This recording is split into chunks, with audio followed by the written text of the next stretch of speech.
গণ অভ্যুত্থানের মুখে প্রধানমন্ত্রিত্ব ছেড়ে পালিয়ে যাওয়া শেখ হাসিনার বেসরকারি শিল্প ও বিনিয়োগ উপদেষ্টা সালমান এফ রহমান ছদ্মবেশ ধারণ করে গত ১৩ই আগস্ট নদীপথে পালানোর সময় রাজধানীর সদরঘাট এলাকা থেকে গ্রেফতার করা হয় দাপুটে এই ব্যবসায়ী নেতাকে।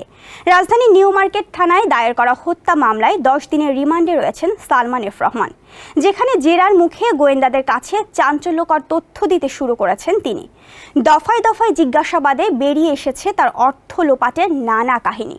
অর্থ লুটপাটের মাস্টার মাইন্ড সালমান এফ রহমানের মুখে ফন্দি ফিকিরের সেই সব কাহিনী শুনে রীতিমতো হতবাক গোয়েন্দারা। আরও জানাচ্ছেন সাকিবুল ইসলাম সুজন। স্যান্ডেলিনা সো, রূপচর্চায় আভিজাত্য। সালমান এফ রহমানের নাম কেবল হত্যাকাণ্ডের সঙ্গেই সংশ্লিষ্ট নয়, প্রতিপক্ষকে ঘায়েল করতে রাষ্ট্রযন্ত্রকে চরমভাবে অপব্যবহারও করেছিলেন তিনি। পাশাপাশি ভয়ানক আর্থিক কেলেঙ্কারির সঙ্গে প্রত্যক্ষ বা পরোক্ষভাবে জড়িত ছিলেন সালমান। রিমান্ডে হত্যা মামলার পাশাপাশি দেশের সার্বিক অর্থনৈতিক মন্দা সৃষ্টিসহ বিগত সরকারের অপকর্ম ও দুর্নীতি নিয়েও নানা তথ্য দিচ্ছেন তিনি।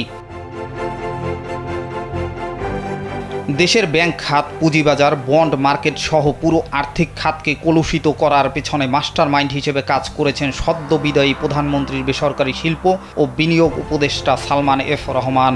ব্যাংক খাতে খেলাফি ঋণের কারিগর হিসেবে তার উত্থান, ক্ষমতার অপব্যবহার করে পুঁজিবাজারে বিনিয়োগকারীদের সর্বস্ব লুটে নিয়েছেন বলেও অভিযোগ রয়েছে তার বিরুদ্ধে।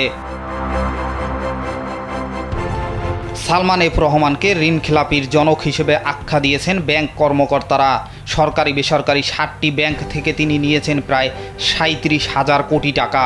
ব্যাংকগুলোর মধ্যে 4টি সরকারি ও 3টি বেসরকারি ব্যাংক থেকে সালমান এফ রহমানের সঙ্গে যুক্ত প্রতিষ্ঠানগুলোর 36,870 কোটি টাকা ঋণ রয়েছে। চলতি বছরের 14ই আগস্ট পর্যন্ত রাষ্ট্রীয় মালিকানাধীন জনতা ব্যাংক থেকে বেক্সিমকো গ্রুপ একাই ঋণ নিয়েছে প্রায় 23,070 কোটি টাকা, যা একক প্রতিষ্ঠানের ঋণসীমার চেয়েও বেশি। বাংলাদেশ ব্যাংকের এক প্রতিবেদনে বলা হয়েছে, সোনালী ব্যাংকে 1,838 কোটি টাকা, রূপালী ব্যাংকে 965 কোটি টাকা, অগ্রণী ব্যাংকে 1,409 কোটি টাকা, ন্যাশনাল ব্যাংকে 2,952 কোটি টাকা, আইএফআইসি ব্যাংকে 6,031 কোটি টাকা ও এবি ব্যাংকে 605 কোটি টাকার ঋণ রয়েছে।